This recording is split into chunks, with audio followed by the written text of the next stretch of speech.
3 বছর কেটে গেল জয়শ্রীর কেসটার, কিন্তু কোনো সমাধান করতে পারল না মানিকতলার পুলিশ সুপার। শেষমেশ সেই কেসের তদন্ত করতে আসছে লালবাজার থানার গোয়েন্দা বিভাগের কর্মকর্তা নীলেশ মুখোপাধ্যায়। বয়স প্রায় 28-29-এর কাছাকাছি, মাথা ভরা এক রাশ কালো চুল, যেমনই লম্বা তেমনই সুঠাম চেহারা, তেমনই তার ধারালো বুদ্ধি। সঙ্গে আছে তার পছন্দের বন্ধু উদয়। তারা দুজন মিলে বহু কেসের তদন্ত করে সমাধান করে দিয়েছে, কিন্তু এই কেসটা তাদের কাছে এতটা সোজা ছিল না।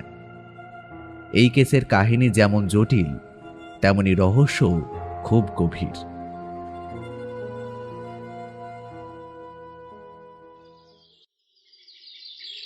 বুধবার সকালে মানিকতলার পুলিশ সুপার সুশোভনবাবু নীলেশ এবং তার বন্ধু উদয়কে সঙ্গে নিয়ে হাজির হলেন জয়শ্রীর বাড়িতে। বাড়ির কলিং বেলটা বেজে ওঠার সাথে সাথে জয়শ্রী দরজা খুলল। জয়শ্রীর মুখটা অর্ধেক ঢাকা। নীলেশ বুঝেছে ব্যাপারটা কি। গাড়িতে করে আসার সময় সুশোভনবাবু ব্যাপারটা খুলে বলেছে এবং ওই কেসের ফাইলটা উদয়কে দিয়েছে ভালো করে স্টাডি করতে। জয়শ্রী বুঝতে পারল মানিকতলার থানার সুপার এসেছে। তিনজনকে উদ্দেশ্য করে বলল, ভেতরে আসুন। ঘরের ভেতরে ঢুকে নীলেশ জয়শ্রীকে প্রশ্ন করল, আপনি কি একাই থাকেন? না না, আমি একা থাকি না, আমার বোন আর কাকিমা থাকে সঙ্গে। আপনার মা বাবা বা আপনার বোনের মা বাবা কেউ নেই? না। এই না বলার মধ্যে যেন জয়শ্রীর বুকের মধ্যে জমা কষ্ট প্রকাশ পেল। জয়শ্রীদের বাড়িতে পুরুষ মানুষ বলতে কেউ ছিল না, তারা ছিল মাত্র 3 জন মেয়ে। নীলেশ একটু চুপ করে জয়শ্রীকে বলল, আপনার মুখের ঢাকাটা একটু খুলতে পারবেন? দিদিকে মুখের ঢাকা খুলতে বলবেন না, দিদি তাহলে আরো কষ্ট পাবে। 3 বছর হয়ে গেল, এই 3 বছরের মধ্যে একদিনও দিদি নিজের মুখ আয়নায় দেখেনি, শুধু কেঁদেছে আর কেঁদেছে। উদয় প্রশ্ন করে বলল, আপনি? আমি ওর বোন রূপা। উদয়ের কাছে ও নীলেশের কাছে পরিষ্কার হয়ে গেল জয়শ্রীর কাকা চন্দ্রনাগ বাবুর মেয়ে রূপা। রূপার বয়স প্রায় 22-23, কলেজে পড়াশুনো করে। অন্যদিকে রূপার মা সোহিনী গেছে পাড়ার মোড়ে মাসকাবাড়ির বাজার করতে। বাড়িতে জয়শ্রী ও তার ছোট বোন রূপা। জয়শ্রী চুপ করে বসে থাকে। এদিকে নীলেশ জয়শ্রীকে ছেড়ে দিয়ে তার বোন রূপাকে প্রশ্ন করে বলল, আপনার বাবা কি করেন? আমার বাবা? হুম। আমার বাবা ও জেঠু জেঠিমা কেউ বেঁচে নেই। গত 5 বছর হলো তারা মারা গেছে। তার ঠিক 2 বছর পরেই দিদির সাথে। রূপা আর কথা বলতে পারল না, তার চোখে জল চলে এলো। সে জলের মধ্যে রয়েছে কত দুঃখময় অতীত, কত রাত জেগে থাকার কষ্ট। অন্যদিকে মুখ ঢেকে বসে আছে জয়শ্রী। তার চোখের উষ্ণ বাড়ি গড়িয়ে পড়ছে টেবিলের উপরে। সবটাই প্রত্যক্ষ করছে নীলেশ ও তার বন্ধু উদয়। এর মাঝেই থানা থেকে সুশোভনবাবুর ফোন চলে আসায় তিনি বেরিয়ে গেছেন থানার উদ্দেশ্যে। অবশেষে বেশ কিছুক্ষণ পর রূপার মা সোহিনী বাড়িতে এসে পৌঁছন। প্রথমটায় তিনি নীলেশ ও উদয়কে চিনতে পারলেন না। ওদের দুজনকে না চেনারই কথা, কারণ তারা দুজনে ইতিপূর্বে তাদের বাড়িতে কখনো আসেনি। তারা এই প্রথম এসেছে কেসের তদন্ত করতে।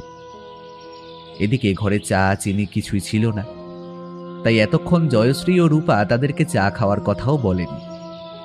কিন্তু সোহিনী বাড়িতে এসেই নীলেশ আর উদয়ের পরিচয় জেনে সোজাসুজি রান্নাঘরে চলে গেছে।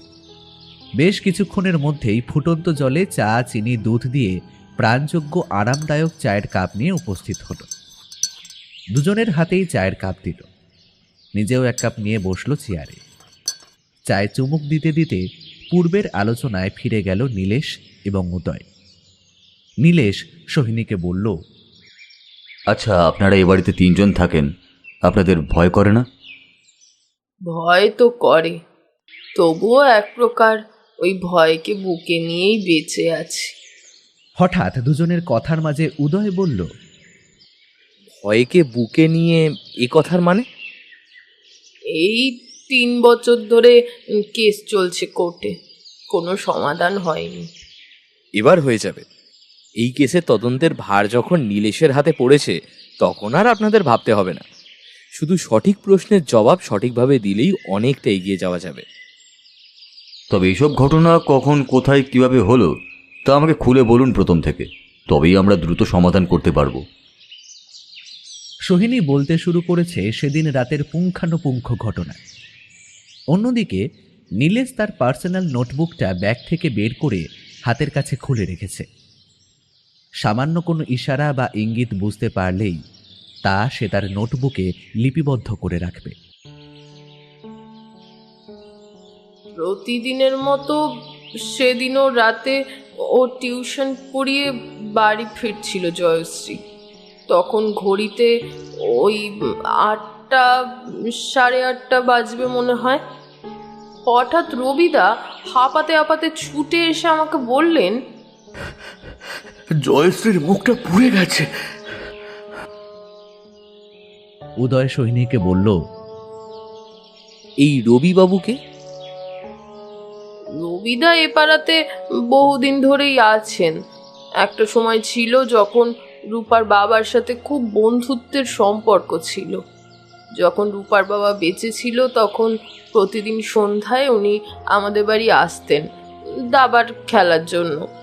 কিন্তু হঠাৎ করেই রবিদার আসা বন্ধ হয়ে গেল। কিন্তু কেন বন্ধ হয়ে গেল? আমি সে সম্পর্কে আজও কিছু জানি না। আমি তখন রূপার বাবার কাছে কতবার জানতে চেয়েছি, কিন্তু কোনো না কোনোভাবে সে ওই প্রসঙ্গটা এড়িয়ে গেছে। তারপর তো কথা বলতে গিয়ে থমকে গেছেন সোহিনী। কিন্তু এই থেমে যাওয়ার মধ্যে কোনো কাল্পনিক কারণ ছিল না, ছিল শুধু সত্য ঘটনা, যেটা বলতে গিয়েও থমকে গেছে। কিন্তু সেই প্রসঙ্গে সোহিনী বলতে না চাইলেও নীলেশ ও উদয়ের সেই প্রসঙ্গে প্রশ্ন বা কৌতূহল শেষ হলো না। নীলেশ বলল, তারপর কি হলো? তার ঠিক বেশ কিছুদিন আগে হঠাৎ সন্ধেবেলায় একদিন রবিদা আসলেন আমাদের বাড়িতে। এসে বললেন, বৌদি, চন্দ্রনাগদা আছে? হ্যাঁ আছে, তুমি বসো, আমি ডেকে দিচ্ছি।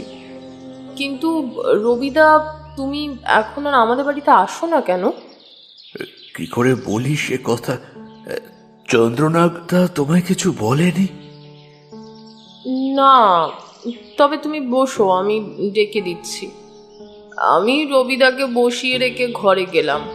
ঘরের ভিতরে গিয়ে দেখি যে রূপার বাবা খাতায় কি যেন লিখছে। আমি হঠাৎ করে বললাম, শুনছো, রবিদা এসেছে বাড়িতে, তোমায় ডাকছে। তুমি ওকে চলে যেতে বলো। কিন্তু কেন? আমার কথায় কোনো উত্তর না দিয়ে সেই লেখার খাতাটাকে তুলে নিয়ে নিজেই হন্তদন্ত হয়ে বসার ঘরে চলে গেল। আমি তখন সেখানে গিয়ে দেখি একটা বিশ্রী কাণ্ড ঘটে গেছে। সোহিনী উদয়কে বলল, কাণ্ডটা কি?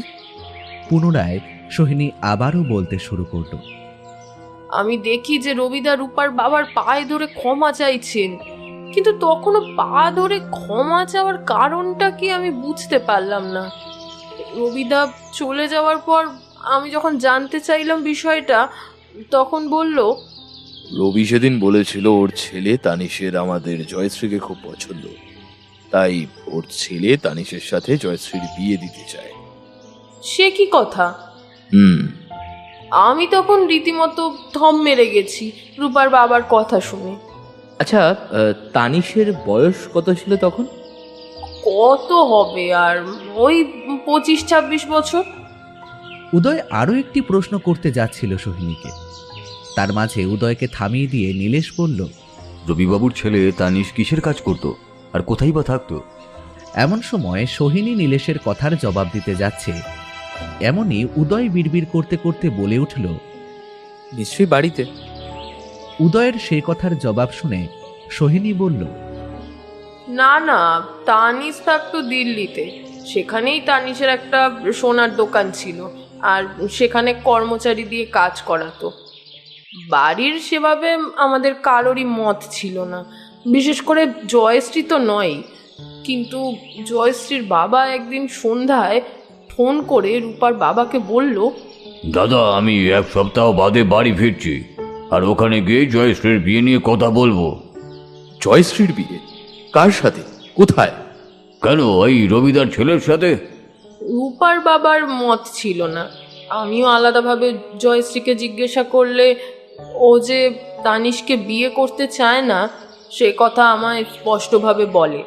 কিন্তু ওর বাবা যখন বর্ধমান থেকে ওর মাকে নিয়ে ফিরে এলো, আমি আর রূপার বাবা অনেক বোঝানোর চেষ্টা করলাম, কিন্তু বুঝলো না। জয়শ্রীর কোনো মতামত না নিয়ে বিয়ের কথা পাকাপাকি করে ফেললো, এমনকি বিয়ের দিন পর্যন্ত ঠিক করে ফেললো। আচ্ছা, বিবাহের দিনটা কবে ঠিক করা হয়েছিল বলতে পারবেন? কেন বলতে পারবো না? যতদূর মনে পড়ছে ওই মাঘ মাসের 17 তারিখ।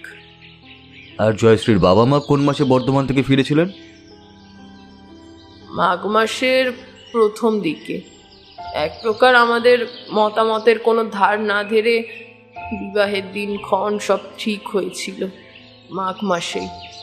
অন্যদিকে বিবাহের 5 দিন আগে তানিশ দিল্লি থেকে ঘরে ফিরে এলো। রূপার বাবার অনেক অনুরোধে জয়শ্রীর বাবা শেষ পর্যন্ত দুজনের ব্লাড টেস্ট করতে রাজি হলো। ঈশ্বর সেদিন সত্যিই জয়শ্রীর কথা রেখেছিল। বিবাহের ঠিক 3 দিন আগে রিপোর্ট আনতে গেল রূপার বাবা ও জয়শ্রীর বাবা। সেখান থেকে দুজনেই যখন বাড়ি ফিরে এলো, তখন জয়শ্রীর বাবার মুখ আর চোখের ওপর একটা চিন্তার কুঞ্চিত রেখার দাগ কেটে গেছে। কিন্তু রূপার বাবার মুখে একটা চাপা হাসির বিন্দু বোঝা গিয়েছিল। মোটামুটিভাবে কয়েকজন আত্মীয় পরিজন বাড়িতে এসে গিয়েছিল। তাদের কাছে দুজনের রিপোর্ট নিয়ে কোনো কথাই বলল না কেউ। আমরা বাড়ির সকলে দুপুরবেলা একটা ঘরের মধ্যে জড়ো হয়ে একটা আলোচনায় বসলাম। উদয় সোহিনীকে প্রশ্ন করে বলল, আচ্ছা, আপনারা ঘরের মধ্যে কজন ছিলেন? আমি, রূপার বাবা আর জয়শ্রী, জয়শ্রীর বাবা মা, এই পরিবারের কয়েকজনের সাথেই আলোচনা শুরু হলো। নীলেশ সোহিনীকে বলল, রিপোর্টে কি ছিল সে প্রসঙ্গে বলুন। বলছি। ডাক্তার অনয় বোস রূপার বাবা ও জয়শ্রীর বাবাকে বলেছিল যে তানিশ HIV রোগে আক্রান্ত।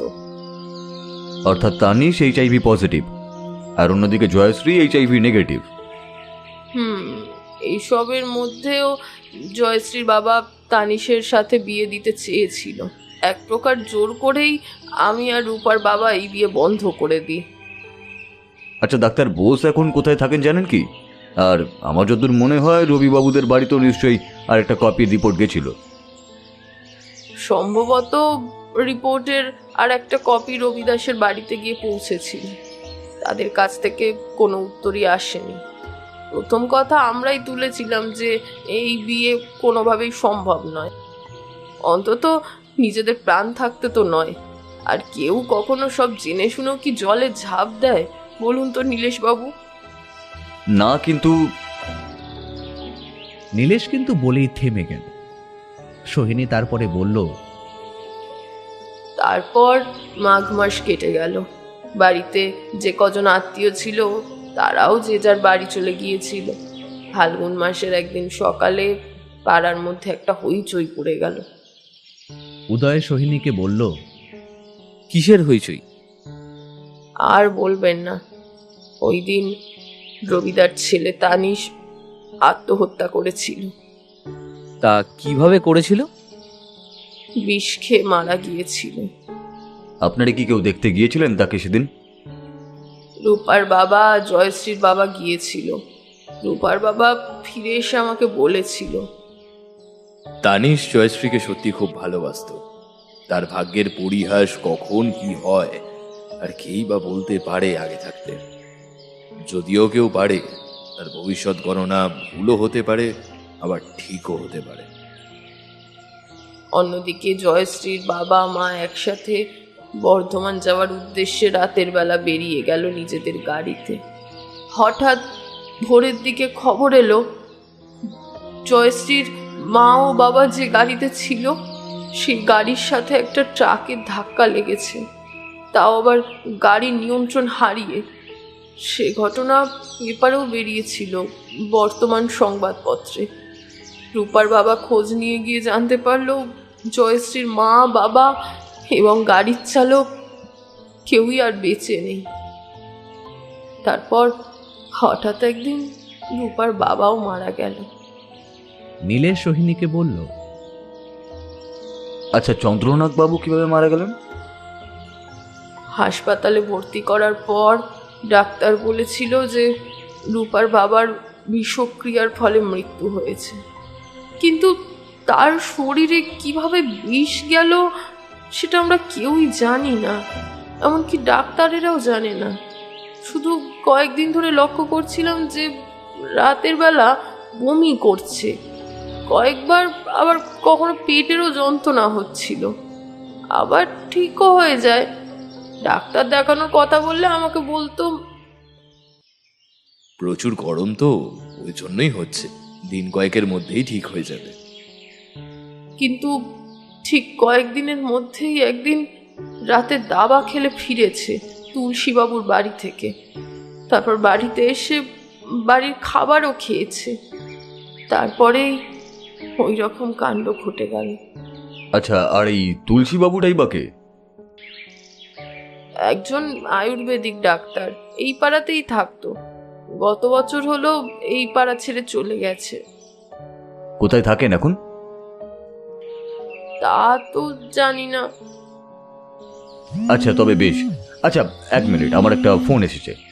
কথার মাঝে হঠাৎ নীলেশের অফিস থেকে একটা ফোন কল চলে আসে। দুজনেই অফিসের উদ্দেশ্যে রওনা হয়ে গেল জয়শ্রীদের বাড়ি থেকে।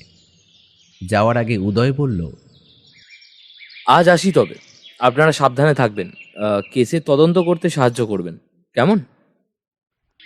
নীলেশ ও উদয় জয়শ্রীদের বাড়ি থেকে অফিসের কাজে চলে গেল। অফিস থেকে বাড়ি ফিরতে ফিরতে দুজনের প্রায় রাত্রি 8টা বেজে গেল। অন্যদিকে তার কিছু পরেই তাদের দুজনের জন্য রাতের খাবার নিয়ে হাজির হলো অনাদি। অনাদির আর যৌবনের তেজ নেই। যৌবনের ঘরকে পেছনে ফেলে বয়স হয়েছে প্রায় 52-53। এক সময়ের মাথা ভরা চুল পাকতে শুরু করেছে, দেহের টান টান চামড়া আস্তে আস্তে ঝুলতে শুরু করেছে। আজ প্রায় দীর্ঘ 23 বছর অনাদি বৃন্দাবনের এই বাসা বাড়িতে কাজ করে চলেছে। এদিকে 7-8 বছর হলো নীলেশ এবং উদয় দুজনেই বৃন্দাবনের বাসা বাড়িতে থাকে। বৃন্দাবনের বাসা বাড়ির এরাই প্রথম যারা এতদিন আছে। এর আগে যত নতুন নতুন ভাড়াটিয়া আসতো তারা সব 1-2 বছর থেকেই চলে যেত। তাই যখনই অনাদি রাতের বেলা খাবার নিয়ে আসতো তখনই উদয় অনাদির সাথে একটু রসিকতা করত। উদয় অনাদির একটা নতুন নামও দিয়েছিল, রসিক কাকা। আজও উদয় অনাদিকে বলল, রসিক কাকা? কি হয়েছে বাবু? তোমাকে আর জিজ্ঞেস করে আমার কি হবে? তোমার সেই এক গল্প, এক রসিকতা শুনে আসছি।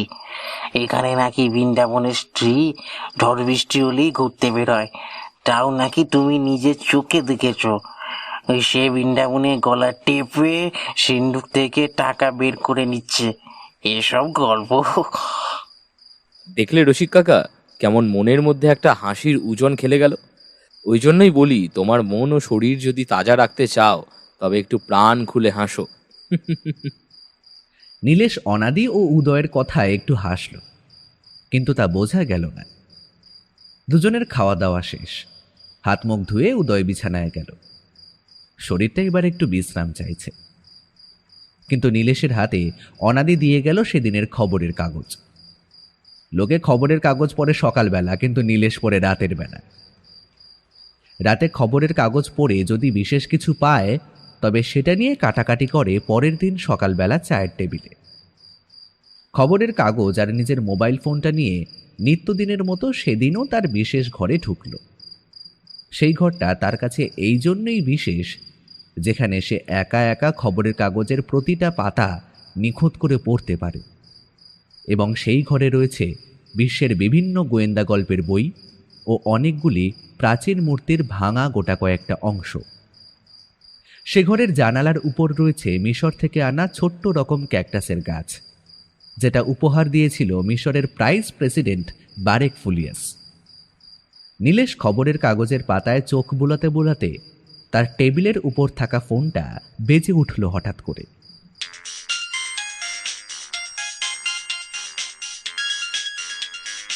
নীলেশ ফোন কলটা রিসিভ করে বলল, তৃষা? হ্যাঁ আমি। তোমার তো সারাদিনে একবারও আমার কথা মনে পড়ে না, হয়তো কোনোদিন আমাকেই ভুলে যাবে। জানোই তো তুমি আমি সারাদিনে কত কাজের মধ্যে ব্যস্ত থাকি। তাহলেও বাড়ি ফিরে একবারও আমার কথা রাতেও মনে পড়ে না? এখনই তোমার মনে পড়ছে না, বিয়ের পর তো আরোই মনে পড়বে না। তিমির মাঝে চাঁদ একাকিনী হয়ে ওদের দিকে চেয়ে রইল নির্নিমেষ চোখে। প্রতিদিনের মতো নীলেশ তার প্রিয়তমা তৃষার অভিমান ভাঙিয়ে রাত্রিকালের স্নিগ্ধ ফুলের গন্ধের মতো মিষ্টি ভালোবাসার কথন নিয়ে আসে। কিন্তু সেই মুহূর্তের প্রতীক্ষা করতে লাগলো তারাভাসিত আকাশমণ্ডলে একাকিনী চাঁদ। দুজনেরই মান অভিমান নিত্যদিনের। মান অভিমান যত বাড়তে থাকে ভালোবাসা ততই গাঢ় হয়। ভালোবাসার রং গাঢ় করতে মান অভিমান দূরত্ব 100 গাঁথা প্রেম মাল্য, যা নীলেশ ও তৃষার মধ্যে বিশ্বাস ভালোবাসা এমন একটা বস্তু যা গঠন করতে অনেকটা সময় লেগে যায়, কিন্তু সেই গঠনে যদি বিন্দুমাত্র ফাঁক থাকে তাহলে তা অতি সহজেই তাসের ঘরের মতো মুহূর্তের মধ্যেই ধসে পড়ে।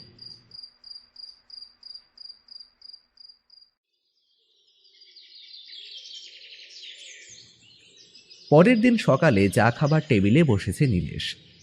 টেবিলের উপরে পড়ে আছে গতকালের খবরের কাগজের একটা পৃষ্ঠা। অন্যদিকে উদয় শরীরচর্চা করে ছাদ থেকে নেমে এসেছে নিচে এবং টেবিলের উপর কাগজটা পড়ে থাকতে দেখে বলল, কি নীলেশ, গতকালের খবরের কাগজ আজকে টেবিলে? নিশ্চয়ই আবার কোনো বিশেষ ঘটনা যেটা তোকে আবার বিচলিত করে তুলেছে। আর বলিস না উদয়, এই পাতাটা পড়ে দেখ। নীলেশ খবরের কাগজের পাতাটা টেবিল থেকে তুলে উদয়ের হাতে দিল এবং উদয়কে বলল, নিচের দিকে একটা জায়গা দেখ, হাইলাইট করা আছে।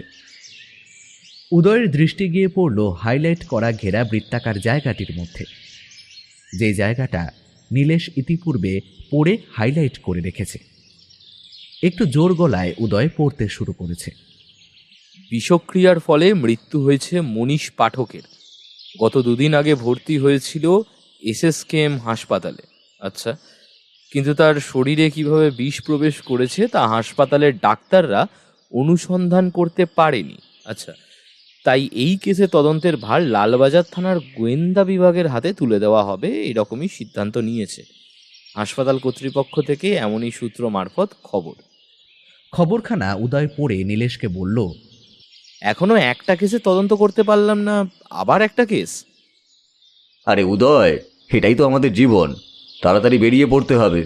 এক্ষুনি থানা থেকে ফোন এলো বলে। অনাদি নীলেশ ও উদয়ের জলখাবারের থালা নিয়ে হাজির হলো। নীলেশ তখন ফোন কলে ব্যস্ত। অন্যদিকে উদয় অনাদির হাত থেকে খাবারের ভারী থালাটা নিচে নামিয়ে রাখে আর নীলেশকে বলে, নীলেশ, খেতে আয়। কাল সারা রাত কথা বলেও হলো না, আমাদের যে বেরোতে হবে রে এবার। উদয়ের এই কথায় স্পষ্ট বোঝা যাচ্ছে যে নীলেশ তৃষার সাথে কথা বলতে ব্যস্ত। মান অভিমানের পারদ গতকাল রাতে যতটা উঠেছিল তা কিছুটা নেমে এসেছে। আরে রসিক কাকা, এটা কি?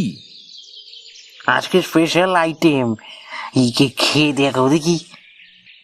উদয় নিজের মনের আনন্দে খাওয়া শেষ করল, কিন্তু নীলেশের নির্দেশে অনাদি খাবারটা টিফিনের মধ্যে ভরে দিল। দুজনেই লালবাজার থানার উদ্দেশ্যে বেরিয়ে গেল। ইতিমধ্যে তাদেরকে আরও একটা কেসের তদন্তের ভার গ্রহণ করতে হবে, এ কথা সংবাদপত্র সূত্রে খবর পেয়েছে। নীলেশ ও উদয় থানায় গিয়ে পৌঁছতেই তারা দুজনেই দেখতে পেল পুলিশ সুপার অধিয়ানবাবুর সংবাদ নিয়ে দাঁড়িয়ে আছে পুলিশ দূত শ্যামল টুডু। শ্যামল টুডুর বয়স প্রায় 32-33। লম্বা দেঘল চেহারা, কুঞ্চিত চুল, গায়ের রং অমাবস্যার রাতের মতো গাঢ় কালো। শ্যামল টুডু নীলেশ ও উদয়কে উদ্দেশ্য করে বলল, নীলেশ স্যার আর উদয় স্যার আপনাদেরকে 11:30টার সময় অধিয়ান স্যার ডেকেছেন। কিন্তু উদয় সব জেনেও একটু নাকি মেরে নাটক করে বলল, কেন ডেকেছেন স্যার? তা তো জানি না, তবে শুধু বলেছিল যে নতুন কোনো কাজের ব্যাপার আছে। এ কথা বলে শ্যামল টুডু চলে গেল। অন্যদিকে নীলেশ ও উদয় অফিসের ভেতরে গিয়ে নিজেদের অপেক্ষমান চেয়ারগুলিতে বসল এবং জয়শ্রীদের কেসটা নিয়ে দুজনে একটু আলোচনা করে কেসটার মূলে পৌঁছানোর চেষ্টা করল। কিন্তু তাদের চেষ্টা শুধু তাদেরকে ভাবালো, কিন্তু কোনো সূত্র পেল না। ঘড়িতে ঠিক 11:30 বাজতে 5 মিনিট বাকি। নীলেশ ও উদয় 3 তলার উদ্দেশ্যে রওনা হয়ে গেল।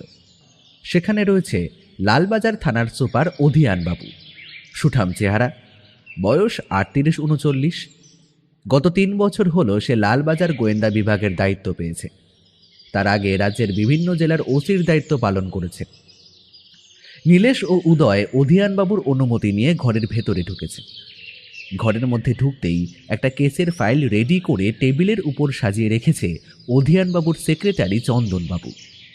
এই চন্দনবাবু সব থেকে পুরনো সহকর্মী, যার বয়স বর্তমানে 56-র কাছাকাছি। বিচক্ষণ মানুষ। অধিয়ানবাবুর চন্দনবাবুর উপরে প্রচুর বিশ্বাস আর অগাধ ভরসা। কিছু কথা বলে নীলেশ ও উদয় কেসের ফাইলটা নিয়ে বাইরে বেরিয়ে আসলে শ্যামল টুডু বলল, এরকম কেস এর আগে অনেকবার ঘটেছে, তখন আপনারা দুজনে যদিও ছিলেন নাকি ওই। শ্যামল টুডু জাতিতে আদিবাসী হলেও বাংলাটা খুব সুন্দর বলতে পারে একজন বাঙালির মতন করে। উদয় শ্যামলের কথা কিছু বুঝতে পারল না, বরঞ্চ অস্থির হয়ে মাথা চুলকাতে লাগলো সে। কিন্তু নীলেশ বুঝতে পেরে বলল, ঠিক আছে, এখন তবে আসি শ্যামল, পরে কথা বলে নেব তোমার সাথে। দুজনেই অফিসের মধ্যে গিয়ে পুনরায় চেয়ারগুলি অলঙ্কৃত করে বসল। তাদের আলোচনা ও সমাধানের পথ। উদয়কে অফিসের মধ্যে বসিয়ে রেখে নীলেশ কাজ আছে বলে বাইরে চলে গেল। উদয় ভাবল, নীলেশ নিশ্চয়ই তৃষার সাথে দেখা করতে যাচ্ছে। তবুও তো একবার আমাকে বলে যেতে পারতো, কখন ফিরবে কে জানে। উদয়ও নিজের মনে বিড়বিড় করতে থাকে। অন্যদিকে নীলেশ তার গন্তব্যে পৌঁছে যায়।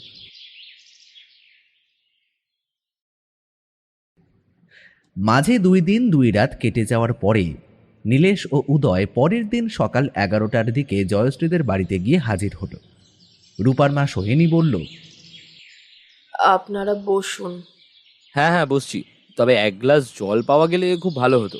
বাইরে ভীষণ রোদ, তারপর আপনাদের বাড়ি আসতে এতটা দীর্ঘ পথ, প্রাণটা বেরিয়ে যেত আরেকটু হলে। সোহিনী জল আনতে চলে গেল। উদয় চেয়ারের উপরে বসল, কিন্তু নীলেশ ঘুরে ঘুরে দেওয়ালের প্রিন্টিংগুলো দেখতে লাগল। সোহিনী রান্নাঘর থেকে 2 গ্লাস জল নিয়ে আসলো। 1 গ্লাস জল তৃষ্ণা পিপাসু উদয়কে দিল, আর 1 গ্লাস জল নীলেশের জন্য রাখল। নীলেশ পেন্টিংগুলো দেখতে দেখতে কখন সিঁড়ি ভেঙে উপরের দিকে উঠতে শুরু করেছে। সোহিনী বলল, এই ছবিগুলো সব জয়শ্রীর আঁকা। নীলেশ একটু আনন্দের হাসি হেসে বলল, বাহ, খুব মনোমুগ্ধ করা হাতের কাজ। This is real beautiful, well painting skill. কিন্তু দুঃখের বিষয়, মেয়েটা আর ছবি আঁকতে পারে না, নিজের চোখ দুটো হারানোর পর থেকে। সোহিনীর চোখ থেকে কয়েক ফোঁটা জল গালের নরম অংশ পার হয়ে নিচে ঝরে গেল। তার ওই কয়েক ফোঁটা জলের মধ্যেই লুকিয়ে আছে কত মর্মান্তিক কষ্টের কাহিনী, যেটা দেখে অনেকের নাটক মনে হলেও যার হৃদয়ে আঘাতটা চেপে বসে থাকে একমাত্র সেই বুঝতে পারে আঘাতটার গভীরতা কতখানি। 2 তলায় গিয়ে নীলেশ বলল, এনারা দুজন কারা? আমার স্বামী আর রবিদা। ছবিটা কত বছরের পুরনো হবে বলে মনে হয়? প্রায় 10-11 বছরের পুরনো। সম্পূর্ণ বাড়িটা ঘুরে দেখা শেষ করে নীলেশ সোহিনীর অনুমতি নিয়ে একসাথে থাকা চন্দ্রনাগবাবু ও তার বন্ধু রবিবাবুর ছবিটা নিলেন। কিন্তু ওই ছবিটা কেন নিয়েছে তা উদয় ও সোহিনী কিন্তু বুঝতে পারল না। অন্যদিকে ক্লান্তির কাছে হেরে গিয়ে উদয় একটু ঝিমিয়ে গেছে। নীলেশ সোহিনীকে বলল, আচ্ছা, জয়শ্রী আর রূপাকে দেখছি না তো? ওরা দুজনেই মাসির বাড়ি গেছে, ফিরে আসবে 2-3 দিন পর। আর একটা কথা, আপনাদের পারিবারিক ছবির কোনো অ্যালবাম আছে? আছে, তবে জয়শ্রীর ঘরের ভিতর। একাকী অনেকক্ষণ যুদ্ধ করে তাদের পরিবারের ছবির অ্যালবামের ফাইলটা বের করে নিয়ে এলো সোহিনী এবং নির্দ্বিধায় সবার নাম বলে বলে চিনিয়ে দিল নীলেশ আর উদয়কে। উদয় অনেকটাই ফিট হয়ে গেছে। সে আরও নড়ে চড়ে বসেছে এবং তথ্যের যা প্রয়োজন তা জেনে নিচ্ছে।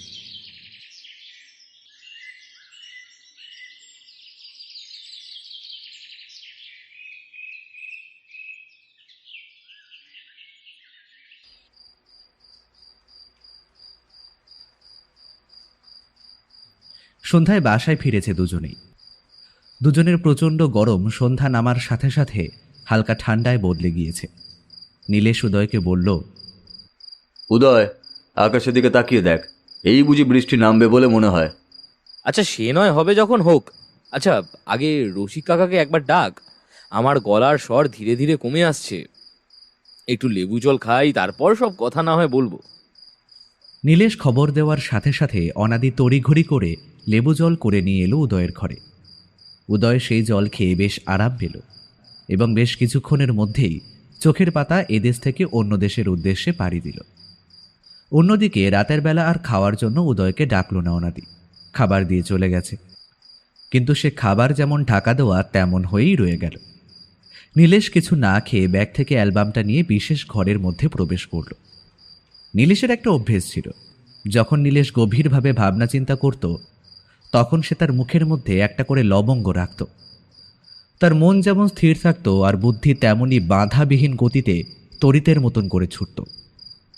অ্যালবামের মধ্যে থাকা ছবিগুলো বেশ অনেকক্ষণ ধরে নিরীক্ষণ করতে লাগলো। দেখতে দেখতে বলে উঠল, এই দুটো ছবি। দুটো ছবিকে অ্যালবাম থেকে খুলে ঘরের মধ্যে থাকা একটা বোর্ডের উপরে রাখল, যেখানে বহু দুষ্কৃতীদের ছবি থেকে আছে। তাদের মাঝে ওই দুটি ছবিকে আটকে দিল।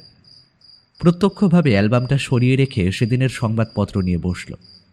সেদিন আর সেরকম কোনো রোমাঞ্চকর খবর চোখে পড়ল না, শুধু বিড়বিড় করে বলল, রাজনীতি থেকে শুরু করে খেলার বিনোদন, তার সাথে শুধু অ্যাডভার্টাইজমেন্টে ছড়াছড়ি, দিন দিন সংবাদপত্র একেবারে। সেদিন আর সংবাদপত্রের পাতা নীলেশের মনকে গ্রাস করতে পারল না। ব্যর্থ হয়ে টেবিলের উপরে পড়ে রইল সেদিনের সংবাদপত্রটি। একথা ঠিক যে যে জিনিস আমাদের মনকে জয় করতে পারে না তা অবহেলিতভাবে পড়ে থাকে যেখানে সেখানে। তার প্রতি আমাদের যত্ন বা ভালোবাসা কোনোটাই জন্মায় না।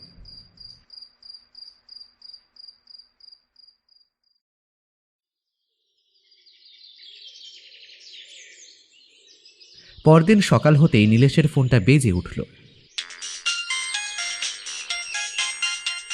নীলেশ ফোনটা ধরতে গিয়ে নিজে নিজেই বলল, এত সকালে তৃষার ফোন?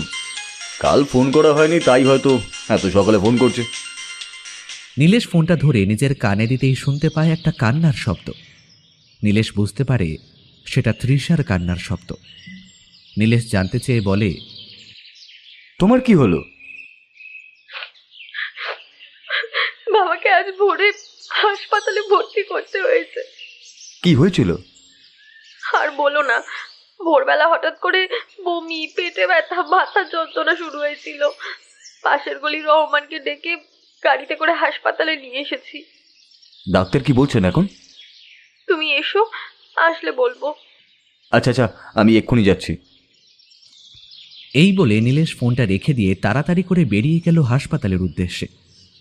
অন্যদিকে টেবিলের উপর এরই মাঝে অনাদি চা দিয়ে চা খেয়ে নেওয়ার কথা বলে গেছে, কিন্তু তা নীলেশের কানের কাছে গিয়েও ফোনের ব্যস্ততায় তা শুনতে পায়নি। এদিকে উদয় ছাদে শরীর চর্চায় ব্যস্ত। নিচে গাড়ির আওয়াজ শুনতে পেয়ে ছাদের ধারে দেওয়া রেলিংয়ের কাছে গিয়ে দেখল নীলেশ গাড়ি নিয়ে বেরিয়ে যাচ্ছে।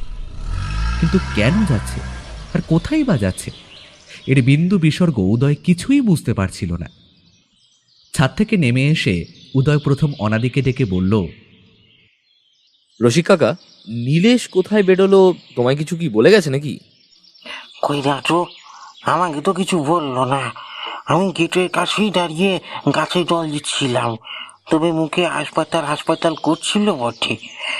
তারপরেই গাড়িটা নিয়ে বেরিয়ে গেল। উদয় কিছু বুঝতে পারল না। তার কাছে সবকিছু যেন ঘন অন্ধকারের মতন অন্ধ।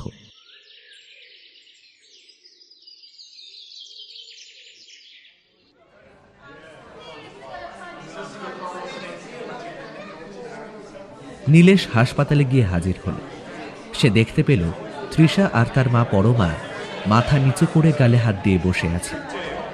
তৃষা যেই নীলেশকে দেখেছে তেমনি ছুটে গিয়ে জড়িয়ে ধরে বলল, নীলেশ তুমি? নীলেশ তার নিজের হাত দুটির সাহায্যে তৃষার চোখের জল মুছিয়ে দিয়েছে।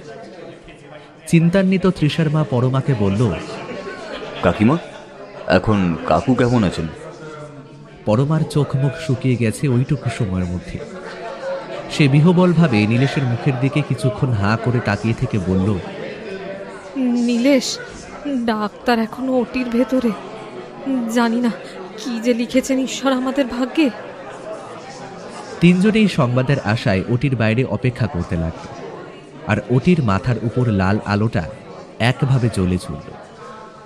অন্যদিকে সেই আলোটা সবুজ হওয়ার প্রতীক্ষা করতে থাকে সবাই। এক জীবন সংকেতের সংকেত ধ্বনি ধ্বনিত হচ্ছিল, যার উপর নির্ভর করছিল তৃষার মায়ের সৌভাগ্য বা দুর্ভাগ্য। ওটির ভেতর থেকে ডাক্তার সৌভাগ্য সিন্ধু বেরিয়ে এল। শরীরে সার্জেন্টের পোশাক, বয়স ৬২-৬৩ আশেপাশে, সাদা ধবধবে তার গায়ের রং। বাইরে আসতেই তৃষার মা পরমা বলল, ডাক্তারবাবু, আমার স্বামী। চিন্তার কোনো কারণ নেই, ঠিক সময়ের মধ্যে নিয়ে এসেছিলেন বলে এই যাত্রার মতো বাঁচাতে পেরেছি। তবে এরকম ঘটনা আমার জীবনে এই নিয়ে তৃতীয়বার ঘটলো। তৃতীয়বার বলতে? আর বলবেন না, আগের দুবারও তাদের রক্তে অদ্ভুত বিষক্রিয়ার সন্ধান পাওয়া গিয়েছিল, কিন্তু আশ্চর্য কথা, শরীরে বিষ প্রবেশের সোর্সটাই লোকেট করা যায়নি। This case are real mysterious, no doubt. তবে আগের দুবারে বেলায় সময়ের অভাবে কিছু করা যায়নি। এবার সময়টা ছিল বলেই পেশেন্টকে বাঁচাতে পেরেছি। তৃষা অবাক হয়ে বলল, বিষক্রিয়া? কিন্তু সেটা কিভাবে সম্ভব? রক্তের মধ্যে বিষ পাওয়া গেছে ঠিকই, কিন্তু সেটা কি বিষ সেটাই অজানা। রক্তের মধ্যে খুব স্বল্প পরিমাণে ছিল, তাই কোনো রকমে বাঁচাতে পেরেছি। আর কিছুক্ষণ পরে বেডে দিয়ে দেওয়া হবে, আর ভয় পাওয়ার কোনো কারণ নেই। সৌভাগ্য সিন্ধু চলে গেলেন নিজের কেবিনে। অন্যদিকে নীলেশের মাথার মধ্যে ঘুরপাক খাচ্ছিল ডাক্তার সৌভাগ্য সিন্ধুর বলা কথাগুলি।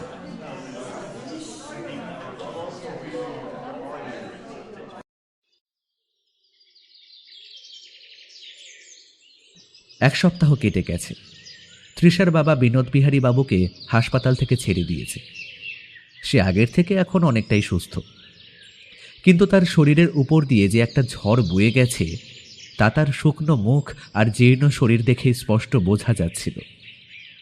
মুখ ও শরীর তার বাইরের দিক থেকে ভেঙেছিল, কিন্তু তার ভেতর থেকে ভেঙেছিল মন। সামনের রবিবার দিন দেখে সকাল 10টা সাড়ে 10টা নাগাদ নীলেশ উদয়কে সঙ্গে করে নিয়ে গেল বিনোদ বিহারী বাবুকে দেখতে। সেখানে গিয়ে নীলেশ ও উদয় দেখল বিনোদ বিহারী বাবুকে আগের থেকে অনেকটাই সুস্থ দেখাচ্ছে। উদয় বিনোদ বিহারী বাবুকে বলল, আচ্ছা মেসোমশাই, এসব কিভাবে হলো? তা তো জানি না বাবা, আমি তো বেশিরভাগ সময় ঘরেই থাকি, সেভাবে বেরোই না বাইরে কোথাও। শুধু যাই বলতে সন্ধ্যার দিকে অবনীর বাড়িতে। অবনীকে? অবনী কয়েক বছর হলো এ পাড়াতে থাকে।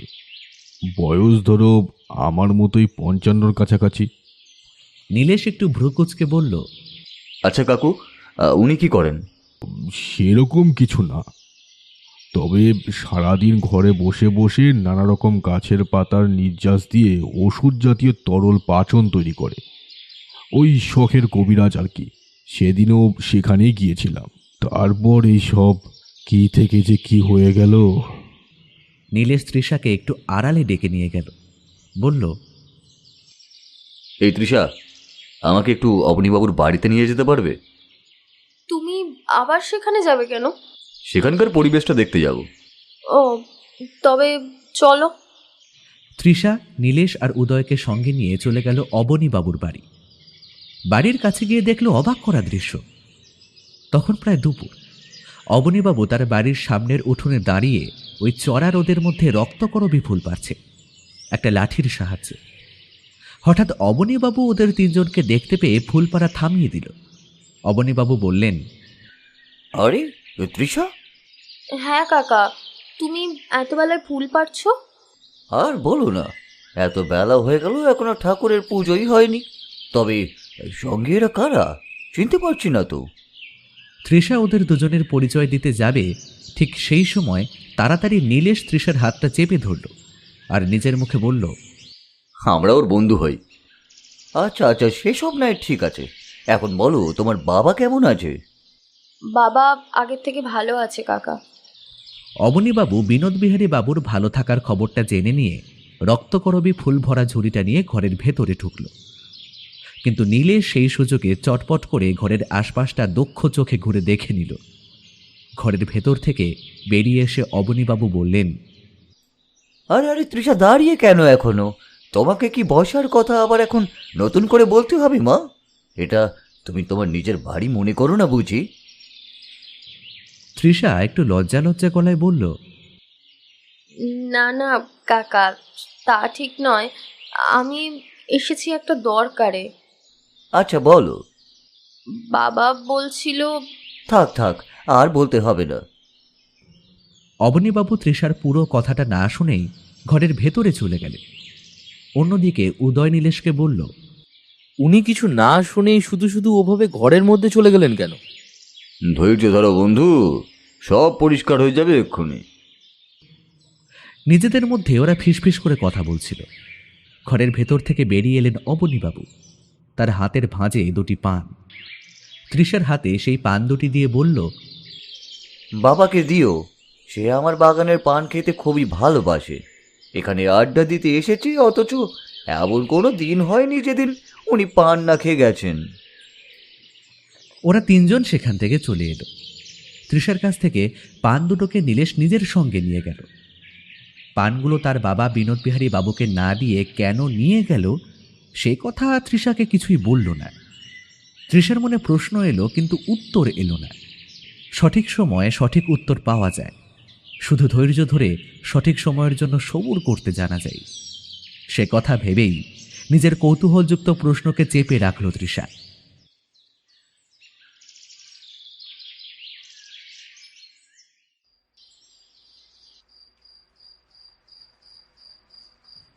নীলেশ ও উদয় অনেক আগেই বাড়ি ফিরেছে, কিন্তু রাত তখন 10টা বাজে।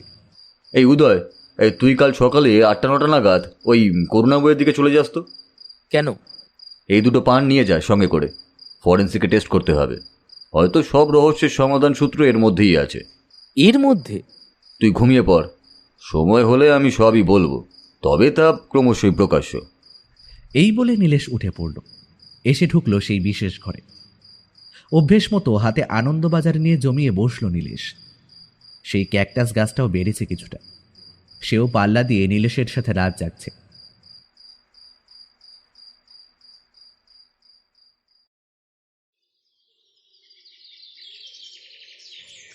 পরের দিন সকালে তখন ঘড়ির কাঁটায় 7:30। চায়ের চুমুক দিয়ে বেরিয়ে গেল উদয়। অন্যদিকে নীলেশ জয়শ্রীদের বাড়িতে দেখা করে রবিবাবুর বাড়িতে গেল। কলিং বেলের সুইচটা বার তিনেক প্রেস করা সত্ত্বেও ভেতর থেকে কোনো শব্দ শুনতে না পেয়ে সম্ভবত বেলটা খারাপ অনুমান করে দরজায় ধাক্কা দিল। ভেতর থেকে একটা সাড়া এলো। যাচ্ছি, একটু অপেক্ষা করুন। নীলেশ দাঁড়িয়ে থাকলো প্রায় মিনিট 5।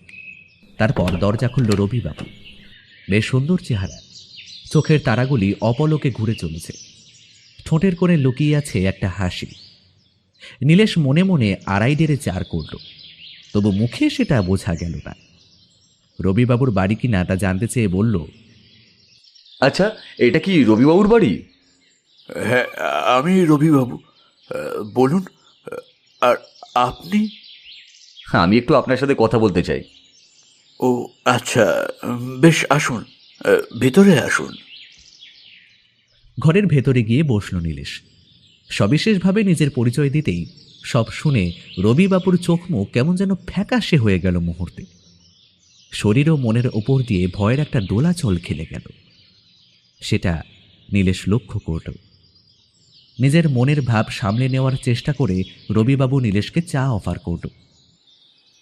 বসুন, আমি আপনার জন্য চা নিয়ে আসি। না না, এখন আর চা খাবো না। একটা স্টিলের ছোট কৌটো পকেট থেকে বের করল এবং একটা লবঙ্গ নিজের মুখের মধ্যে রাখল।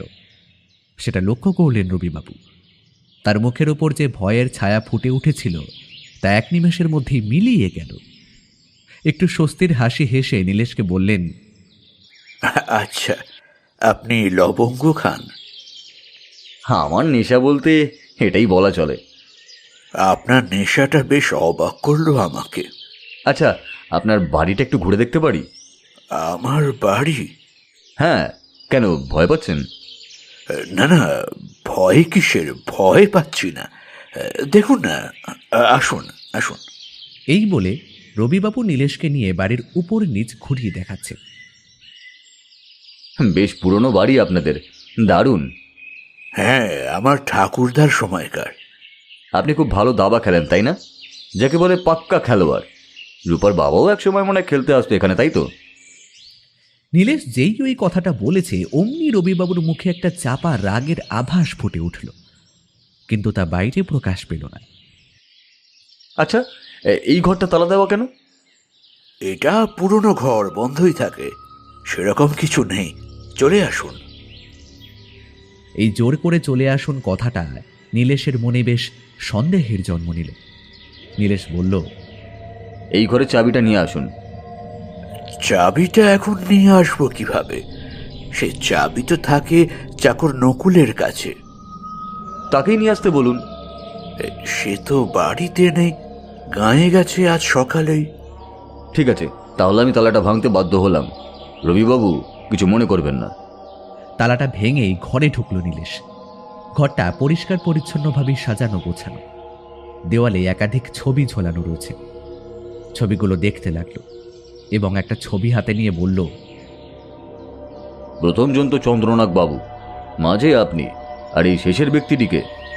উনি তুলসীবাবু, একসময় এই পাড়াতেই থাকতেন, এখন কোথায় যেন উঠে গেছেন। তা বেশ, আমি ছবিটা নিজের কাছেই রাখলাম, তদন্তের কাজে লাগবে। তারপর নজর পড়ল সেই দাবার বোর্ডটির উপর। ভাঁজ করে রাখা ছিল একটা চার চৌকো টেবিলের উপরে। নীলেশ বলল, আপনারা সবাই বুঝি এই বোর্ডটাতেই খেলতেন? কিন্তু বহুদিন হলো জুটির অভাবে আর খেলা হয়নি। তারপর নিজের ছেলেটাও অকালে ছেড়ে চলে গেল। এই যা!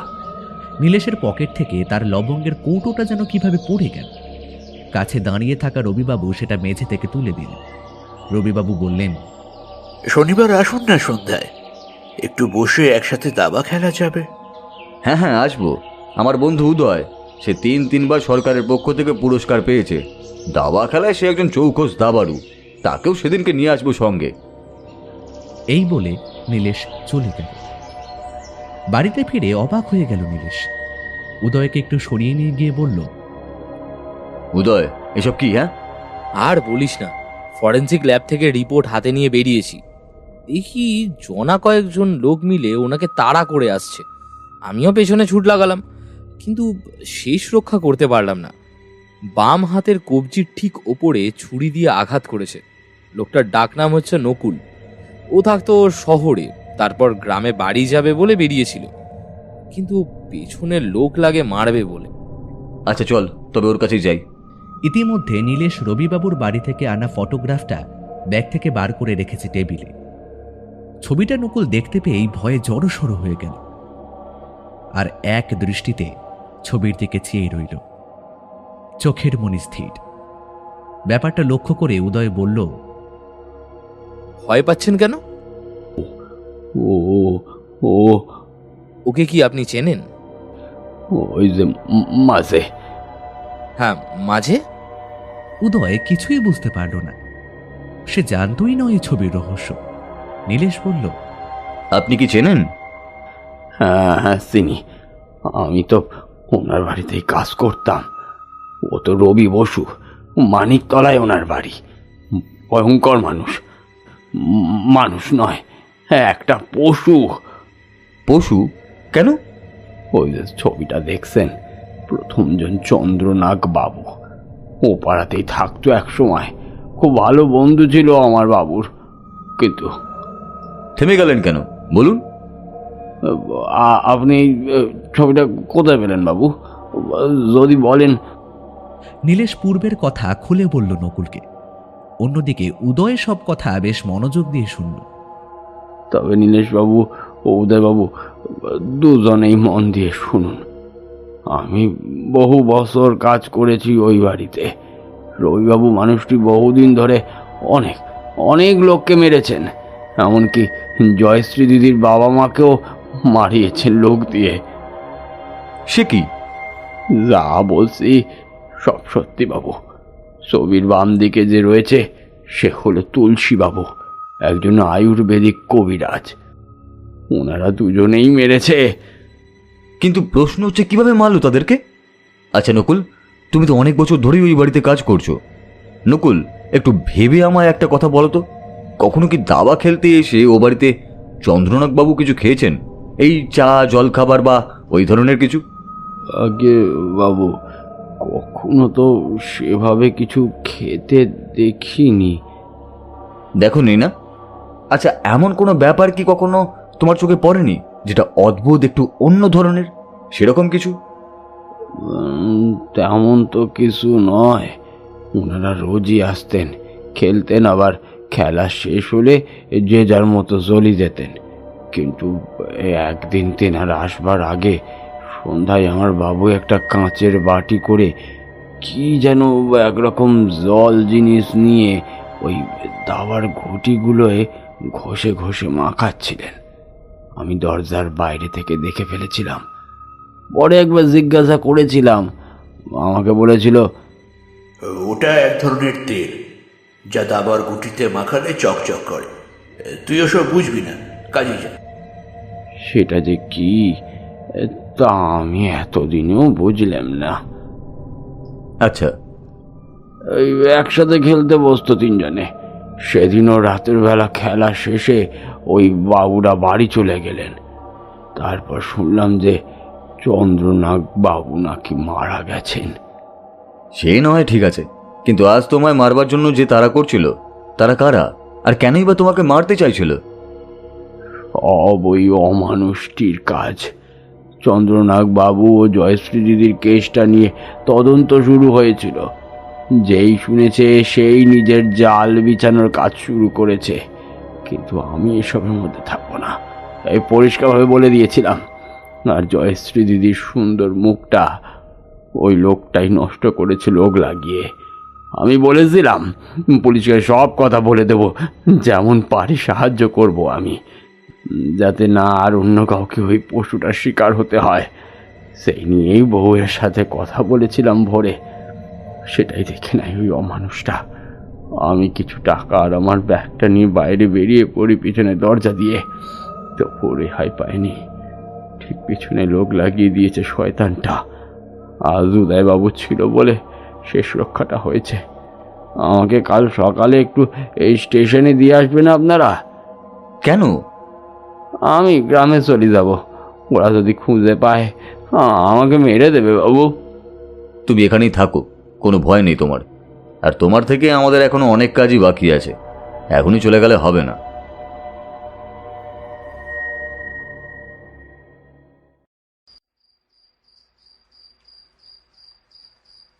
অনেকটা ভয়মুক্ত হয়ে রাতে ঘুমিয়ে পড়ল নকুল।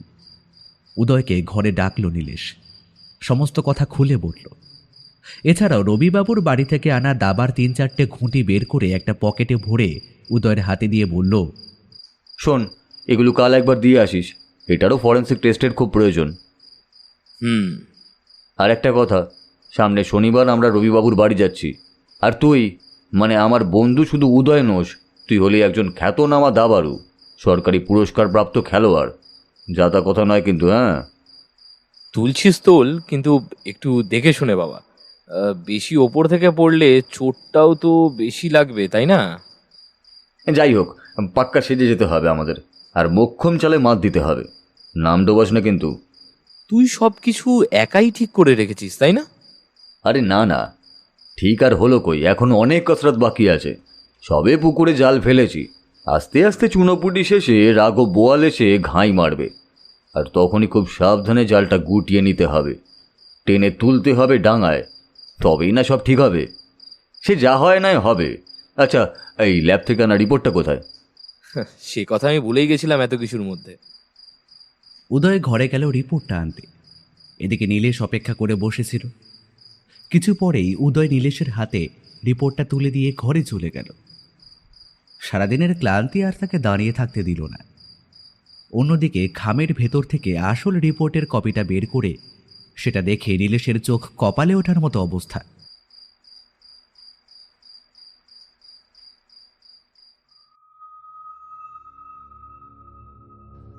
এভাবে কয়েকদিন কাটার পরে শনিবার এসে উপস্থিত হল। কেসের তদন্ত প্রায় শেষ করে ফেলেছে। সমস্ত কিছু ব্যবস্থা করে দিয়ে তারা দুজনে গেল রবিবাবুর বাড়িতে, যেখানে লুকিয়ে আছে আসল উত্তর ও উদ্দেশ্য। সঙ্গে নিয়েছে মানিকতলার পুলিশ সুপার সুশোভন বাবুকে। তিনি ছদ্মবেশ নিয়েছেন। পুলিশ হিসেবে তাকে সবাই চেনে, কিন্তু এই বেশে কজন চিনতে পারে, এই প্রশ্নটাই শেষ পর্যন্ত দেখার বিষয় হয়ে দাঁড়ালো। রবিবাবুর বাড়িতে হাজির হল। সেখানে সমস্ত কিছু সাজানো রয়েছে। বসার ঘরের টেবিলের উপর দাবার বোর্ড আর গুটি রাখা। নীলেশ উদয়কে ফিসফিস করে বলল, একবার সিঁড়ির বাঁ দিকে দেখ। এ তো অবনীবাবু এখানে। শুধু অবনীবাবু নয়, দুই নামে এক মানুষ।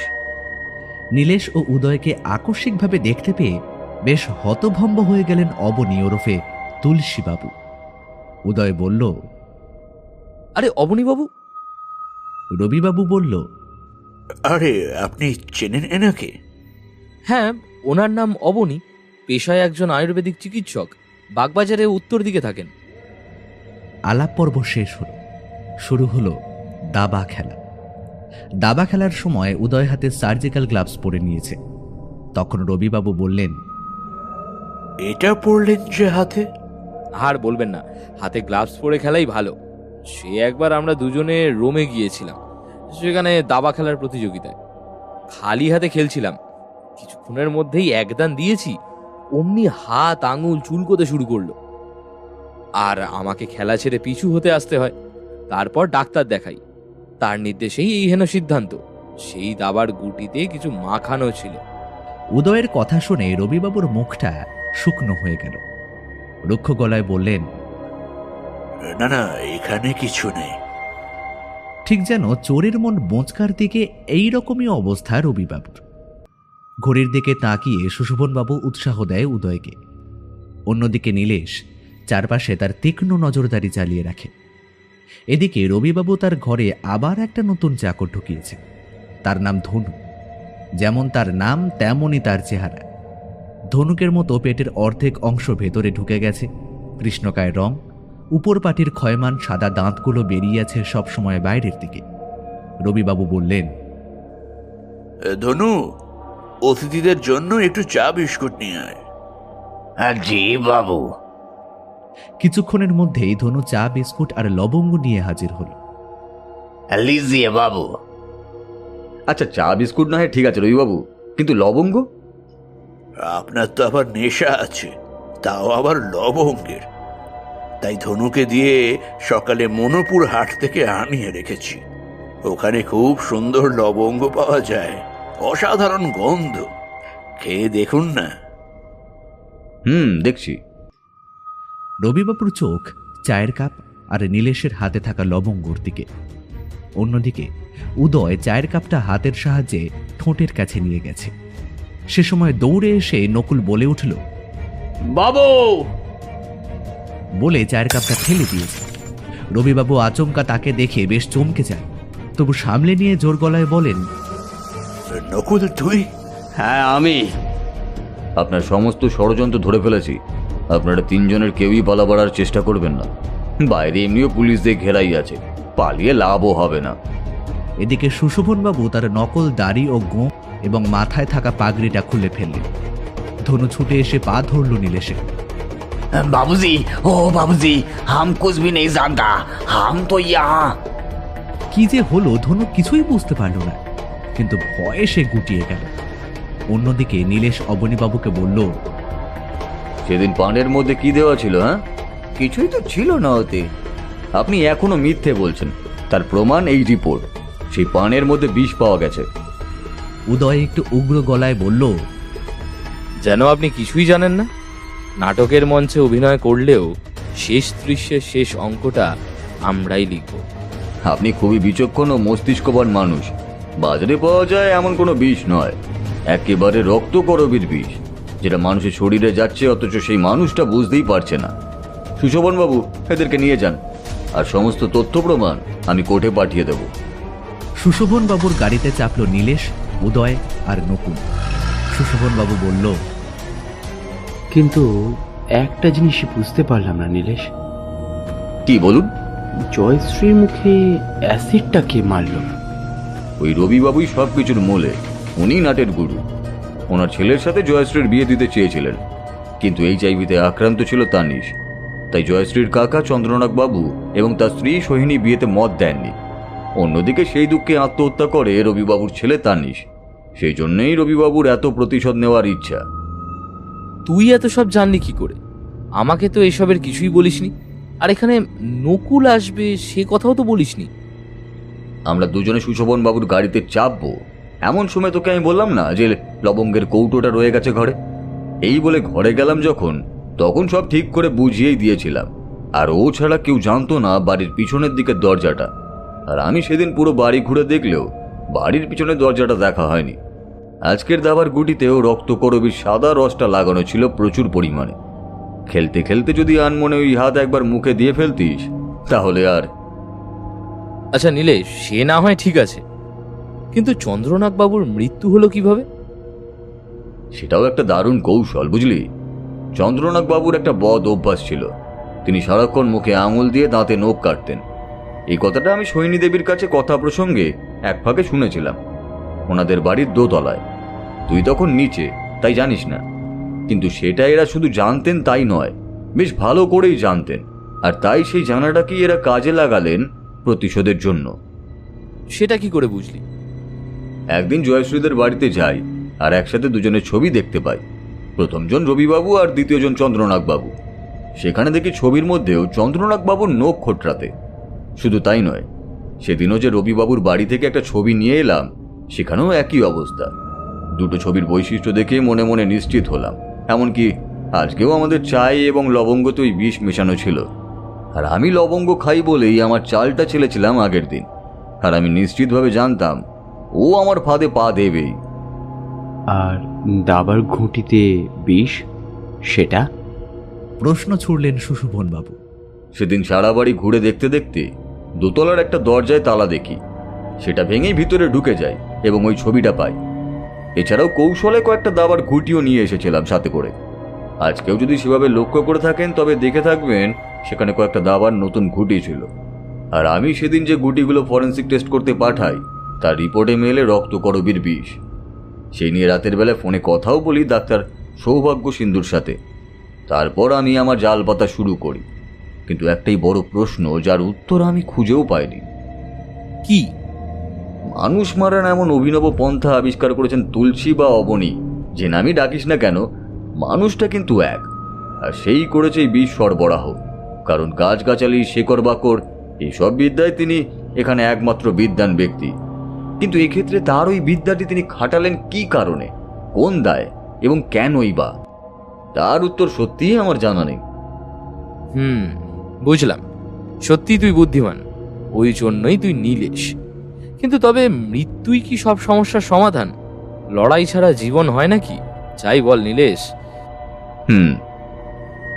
গাড়ি চলতে শুরু করেছে। নকুল মন দিয়ে সব শুনছিল, কিন্তু এই রক্তকরবীর বিষকাণ্ডের আর এক শিকার বিনোদ বিহারী বাবুর নাম এখানে উপস্থাপন করল না কেউ। এদিকে জয়শ্রীদের পাড়ার হওয়া ঘটনা হাওয়ায় খবরে ছড়িয়ে গেল। এদিকে সুশোভন বাবু রাস্তার একটা সাইডে গাড়ি থামিয়ে জয়শ্রীদের বাড়িতে ফোন করে বললেন, খবর হয়তো পেয়েছেন, দোষী ধরা পড়েছে, আর সঙ্গে তার সব্যসাচীও। সোমবার সকাল 10টায় কোর্টে চলে আসবেন। জয়শ্রীর ঠোঁটের কোণে একটা হাসির ফুলকি কথার সাথে ফুটে উঠল। সে সুশোভন বাবুকে বলল, নীলেশ বাবুকে একটা ধন্যবাদ জানিয়ে দেবেন আমার পক্ষ থেকে। আমার পাশেই আছে, আপনিই বলে দিন না। সুশোভন বাবু নীলেশের হাতে ফোন দিলেন। জয়শ্রীর গলার স্বরের মধ্যে একটা হাসি অনুভব করল নীলেশ। নীলেশ শুধু বলল, জীবন যতদিন আছে ততদিন চলো। চলা মানেই জীবন, আর লড়াই জীবনেরই বিজয়ী নামান্তর। এই সময় নেটওয়ার্ক প্রবলেমের জন্য লাইনটা ডিসকানেক্ট হয়ে গেল।